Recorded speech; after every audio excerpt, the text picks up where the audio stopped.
Período composto por coordenação, gravando. Fala, meu povo, vamos que vamos. Eu voltei, eu retornei aí no canal Português Escondido, o canal mais famosinho de todos. Pessoal, em primeiro lugar, espero que todos estejam bem para acompanhar aí mais uma aulinha sussa, tranquila e fácil aqui no nosso canal, tá bom? Então, gente, hoje eu vou falar sobre período composto por coordenação, né? Ah, professor, o que é isso? É difícil? Não, difícil é o que? Difícil é ver Jesus, né? Período composto por coordenação vai ser aquele período em que eu tenho duas orações, né, ou mais, ligados por uma conjunção e que tem algumas características. Professor, o senhor está só complicando, mas vamos facilitar. Mas antes disso, pessoal, de nós iniciarmos esses estudos sobre período composto por coordenação, eu quero lembrar vocês o conceito de frase. Ah, professor, o que é frase? Gente, frase é um conjunto de palavras que tem o quê? Que tem sentido completo, tá bom? Se eu digo fogo, fogo, psiu, ei, alô, oi, oi, isso aí é frase, né? São palavras que têm sentido completo. A outra pessoa, ela entende, tá bom? Mas eu tenho uma coisa mais elaborada, eu tenho uma frase mais elaborada. Essa frase mais elaborada eu vou chamar de quê? Eu vou chamar de oração. Professor, por que eu chamo essa frase mais elaborada de oração? Porque ela tem uma palavra mágica, pessoal. E essa palavra é justamente o Senhor Verbo. Então, o verbo vai ser a palavra em que ele estará inserido nesse conjunto de palavras mais elaborado e que eu vou chamar de oração. E o que é oração? A oração é a frase que tem verbo, tá bom? Se eu digo ei, se eu digo só ei, eu tenho uma frase. Olha o mousse, quando eu digo olha o mousse, esse olha é verbo, eu vou ter aí uma oração, tá bom? Olha só, então eu tenho aqui a nossa próxima palavra, é o período, tá bom? Professor, o que é o período? Eu tô com medo. Pessoal, o período é o conjunto ou não de quê? De orações. Por que, professor, conjunto ou não? Ó, se eu tenho somente uma oração, eu vou dizer que esse período ele é um período simples, tá bom? Ele é um período simples. Por que ele é um período simples, professor? Porque ele só tem uma oração. E se ele tem mais de duas orações, eu vou chamar, né, aí de período composto. Então, duas orações, eu vou chamar de período composto. E aí, a partir daqui, nós iniciamos os nossos estudos quando eu falo sobre período composto por coordenação, tá bom? Então vamos lembrar, a frase é o conjunto de palavras que tem esse sentido completo, tá bom, pessoal? Tem que ter sentido completo. Ei, ei, fogo, fogo, fogo. A oração é a frase que tem verbo, tá bom? Tem que ter verbo para poder ser oração. Professor, e se nessa frase ela não tiver oração? Ou se ela não tiver verbo? Se uma frase ela não tiver verbo, ela não vai se chamar mais de oração. Ela vai se chamar de frase nominal, tá bom? Então, e o período? O que é o período? O período é o conjunto ou não de oração. Se eu só tenho uma oraçãozinha, período simples. Se eu tenho mais de uma oração, eu vou chamar de período composto. Olha só, então saio daqui, vamos para lá. Ó, lembrando, período composto. Se esse período ele é composto, é sinal que eu tenho o quê? Ó, mais de uma oração. É por isso que eu vou chamar de período composto.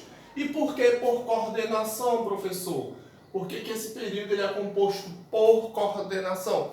Nós vamos agora ver quais são as características de um período composto por coordenação. Ele é formado por orações coordenadas. O que são essas orações coordenadas? Pessoal, as orações coordenadas, elas têm uma característica bem particular. Porque assim, existe o período composto por coordenação e existe o período composto por subordinação. Ó, nessas orações coordenadas, nesse período composto coordenado, as orações elas são independentes. Quando vocês forem estudar o período composto por subordinação, essas orações elas não serão mais independentes. Essas orações serão dependentes uma das outras, tá bom? Esse aí é assunto dos próximos vídeos. Mas vamos para cá.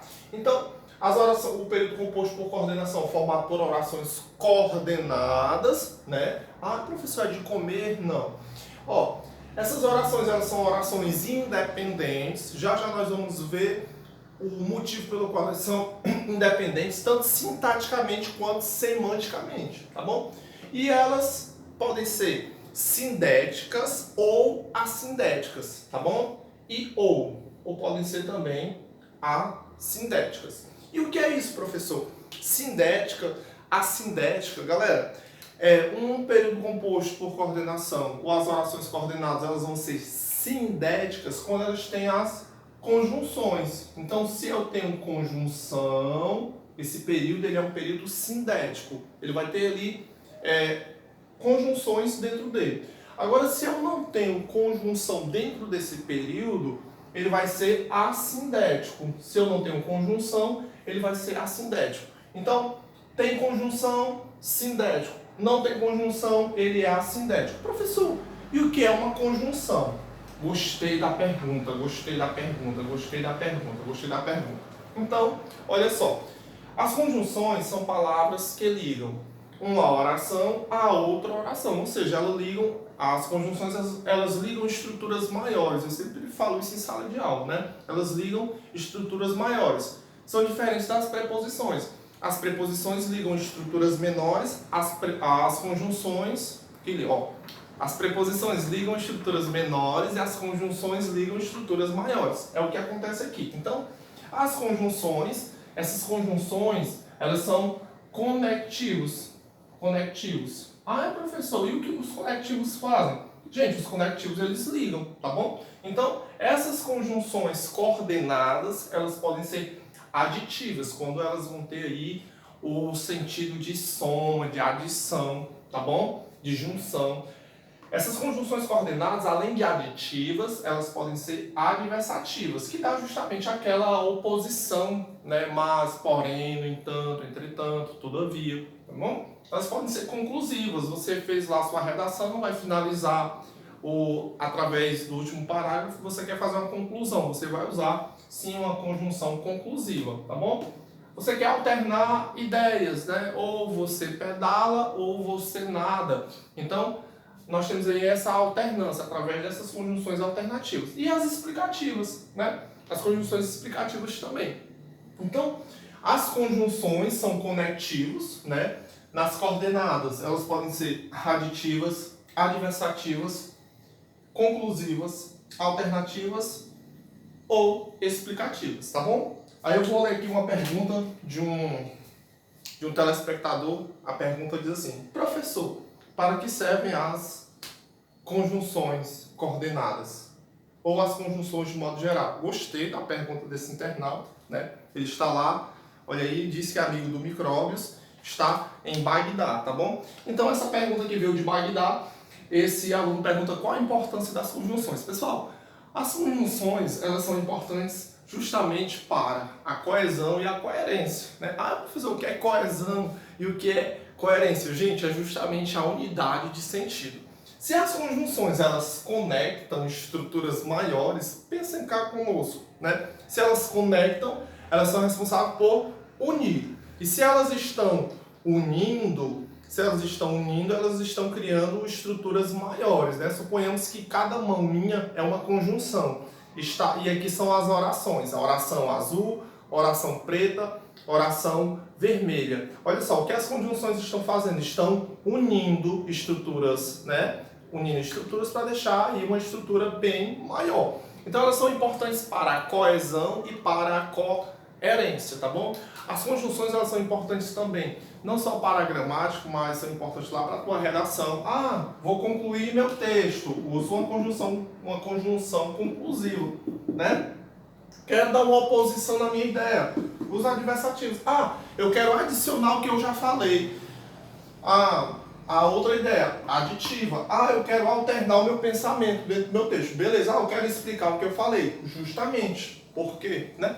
Então, gente, as conjunções elas são importantíssimas justamente porque elas deixam esse texto mais suave e elas colaboram para a coesão e para a coerência. Existem outras palavras que colaboram também para a coesão, para a coerência, e dentre essas palavras, as conjunções estão aí inseridas, tá bom? Deixa eu só fazer um exemplozinho aqui simples, fácil e susto, só para nós podermos aí fixarmos esse conhecimento. Gente, é como eu sempre falo para todo mundo. Quem já passou, quem já tem aula comigo aí, coloca uma coisa na cabeça de vocês. Isso aqui é muito simples, isso aqui é muito fácil. Isso aqui serve para vestibular, serve para as provas de colégio, serve para quem vai fazer a casa de cultura, serve para quem vai fazer o IMPA e assim por diante. Ah, concursos, tá bom? Concurso. Existem algumas pessoas que assistem às aulas da gente para estudar para concurso, né? Então eu digo assim, ó, Maria, nada. Maria, nada. Mas, Joana, pula. Ai, professor, que exemplo maluco, coisa louca. Olha só, vamos só descascar as características do período composto por coordenação. Primeiro, são formadas por orações coordenadas, tá bom? Essas orações elas podem ser independentes sintaticamente. Olha só, se eu pegar aqui, quando eu digo Maria nada e colocar um ponto final aqui, quando eu digo Maria nada, eu tenho sujeito e predicado. Olha só, independente sintaticamente, tá bom? Eu tirei, separei de todo o restante do período, aí eu separei aqui, Maria nada. Tem sentido completo. Então, sujeito e predicado está separado sintaticamente e semanticamente. Professor, o que é o semanticamente que o senhor tanto fala? É assim, semanticamente, pessoal, é unidade de sentido, tá bom? Então, quando eu digo Maria nada, semanticamente, né, através do sentido, isso tem um sentido completo. Isso aqui tá legal, uma pessoa entende. Então, por isso que eu digo, é independente semanticamente, de sentido, ou seja, tem sentido completo. Então, se eu passar outra divisa aqui, quando eu digo Joana pula, também tem sentido completo. Ela é independente. Essa oração aqui é independente de tudo isso aqui. E essa oração aqui é independente de tudo isso aqui. Por isso que elas são independentes.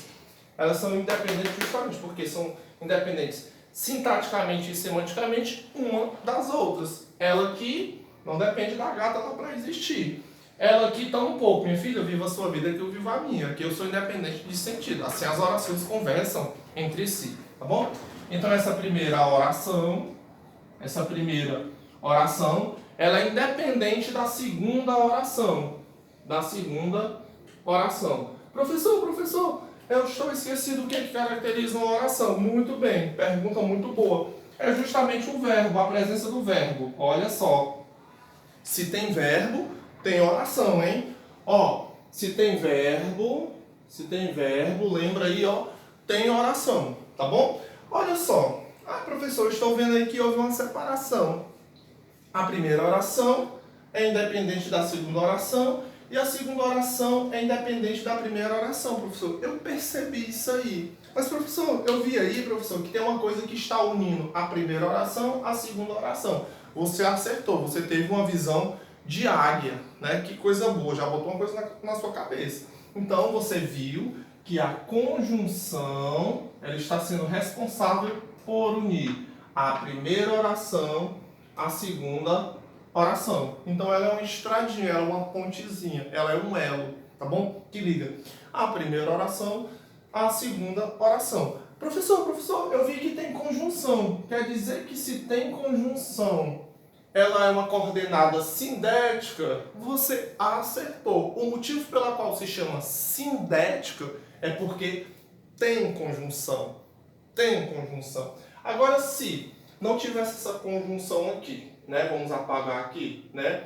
Ó, Maria nada, vírgula, Joana pula. Gente, se não tem essa conjunçãozinha aqui, ela vai ser sindética, que tem conjunção, ou ela vai ser assindética, quando ela não tem conjunção? Muito bem, você acertou. É justamente assindética. Então, se tem conjunção, sindética. Se não tem conjunção, é o quê? É assindética. Ai, professor, quer dizer que as conjunções podem ser aditivas, adversariais